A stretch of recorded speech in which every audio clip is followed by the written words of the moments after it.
눈에 보이지 않는 증상, 바로 변비를 해결하기 위해 은행과 진피가 준비됐는데요.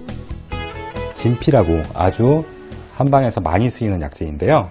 귤 껍질을 바싹 말린 그런 약재라고 보시면 됩니다. 귤 껍질을 말린 게 진피라고 하는군요. 네, 맞습니다. 은행입니다. 이 두 가지 약재를 갈아서 이제 환으로 만들어서 제조해 놓고 매일매일 일정량을 복용하시면 변비에 굉장히 도움이 되실 겁니다. 그런데 이 준비된 꿀은 뭔가요?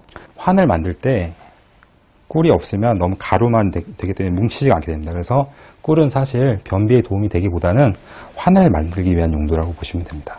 진피는 그 체내에서 기를 순환을 하게 하는 그런 대표적인 약재라고 할 수 있고요. 그리고 은행 같은 경우는 섬유질이 굉장히 풍부하고요. 장에 부족한 그 수분을 약간 보충해주는 그런 역할을 한다고 보시면 됩니다.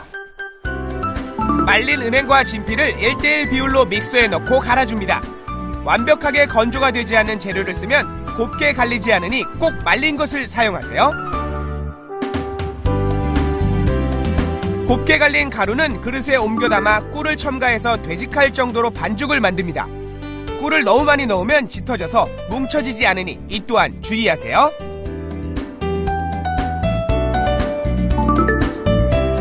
완성된 반죽은 먹기 좋은 크기로 둥글려 환을 만드는데요.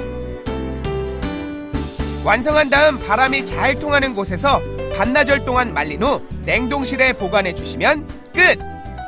또 한 가지 방법이 있는데요. 이거는 더 편하게 구하실 수 있을 거예요.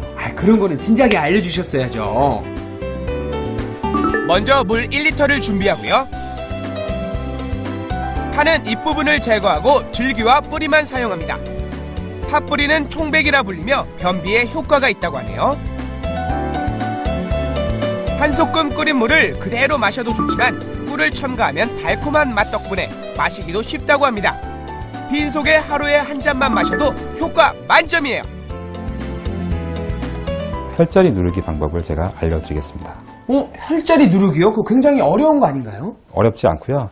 직접 스스로 쉽게 할 수 있는 방법을 제가 알려드릴게요. 엄지발가락과 두 번째 발가락 사이 위쪽에 약 그 손가락 한 마디 정도 올려주시면 잡히는 부위가 있는데 이 부위가 태충이라는 혈자리입니다. 이 혈자리뿐만 아니라 손에도 이제 혈자리가 있는데요. 손 같은 경우 엄지손가락과 두 번째 손가락 사이에 이 아래 부분 살 만져지는 부위가 아니고 약간 깊숙이 역시 엄지로 한 마디 정도를 올려주시면 바로 잡히는 부위가 합곡입니다. 이 부위를 누르시게 되면은 체내 기가 잘 소통되는 효과가 있습니다. 무릎 쪽에 할 수 있는 족삼리라는 혈자리입니다. 찾는 방법은 이렇게 동그란 슬개골 아래 부위 약 손가락으로 두 마디 정도를 내리시고요. 옆에 뼈가 튀어나온 부위, 바로 옆 부위를 눌러주시면 됩니다. 이 부위도 역시 양쪽으로 반복적으로 10초씩 눌러주시면 효과가 있습니다. 혈액순환에 도움을 주는 태충혈은 엄지발가락과 둘째 발가락 사이에, 합곡혈은 엄지와 검지 사이에서 한 마디 위쪽, 족삼혈은 무릎에서 한 마디 아래 정강이뼈 옆에 있습니다. 시간이 날 때마다 하루에 10분씩 마사지하듯 누르면 도움이 되겠죠? 변비에 좋은 혈자리 두 군데를 일단 알려드릴게요. 이렇게 한번 손을 주먹을 쥐어보세요. 주먹을 쥐시면은 모두 큰 접히는 부위가 있죠? 그 바로 아래 움푹 들어가는 부위가 있습니다. 그리고 또 한 군데는 팔에 접히는 부위가 있습니다. 한번 접어보실게요. 역시 후겨울이랑 비슷하게 접히는 부위가 생기죠? 그 바로 아래 부위입니다. 여기를 압박을 해주시면 됩니다. 대장과 소장이 진과 액을 만드는, 그래서 우리 몸의 수분을 조절하는 장기이기 때문에 대장과 소장의 중요한 혈자리를 계속 압박을 해주시면은 체내에 진액이 조금 더 많이 늘어나게 되는 역할을 합니다. 하루에 얼마나 몇 번을 하면 좋을까요? TV를 보시거나 휴식을 취하실 때 역시 혈자리마다 약 5분씩에서 10분, 그래서 총 20분 정도를 압박을 해주시면 크게 부담은 없겠죠. 다시 한번 볼까요? 주먹을 쥐고 새끼손가락 아래를 보면 후계혈이 있고 팔꿈치가 접힌 아래에 곡지혈이 있습니다.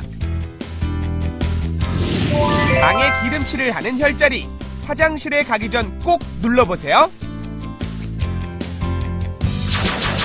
내 몸에 수분을 채우고 건강까지 지키는 수분 관리 비법. 총정리 들어갑니다. 체내에 수분을 보충하기 위해선 미네랄이 풍부한 물을 자주 마시는 것이 좋고요. 마른 기침이 잦을 때는 물 100ml에 소금을 한 숟가락 넣고 소금물을 만듭니다. 아침과 저녁 2차례 소금물을 가글을 하면 효과를 볼 수 있습니다. 콧속이 건조해서 고민이었다면 뜨거운 물에 박하를 우려낸 후 증기를 쐬세요. 시원한 박하와 뜨거운 증기가 콧속을 촉촉하게 만듭니다. 피부가 건조해서 온몸이 가렵고 손과 발이 쉽게 갈라진다면 다시마를 우린 물에 소금을 넣고 반신욕을 해보세요. 그리고 늘 뻑뻑하고 필요한 눈에 내리는 극약 처방. 젖은 수건을 이용한 스팀 마사지입니다. 약 40도씨 정도로 데운 다음 눈 위에 올리세요. 피로도 풀고 마른 눈에 윤기를 더합니다. 오늘 고수님과 함께 수분관리 비법에 대해서 알아봤는데 이렇게나 다양한 비법들이 있었구나 하는 생각이 들었어요. 무엇보다 중요한 건 수분관리의 시작이 가족의 건강과 지켜야 된다는 점이에요. 어떠셨나요 오늘? 사실 잘 몰랐던 부분들을 알게 돼서 너무 고마웠고요. 그 다음에 이런 작은 부분들을 할 수 있다는 걸로 이제 시작해봐야죠. 자, 그래서 당신을 수분관리의 고수로 인정합니다. 자, 내가 바로 수분 관리의 고수!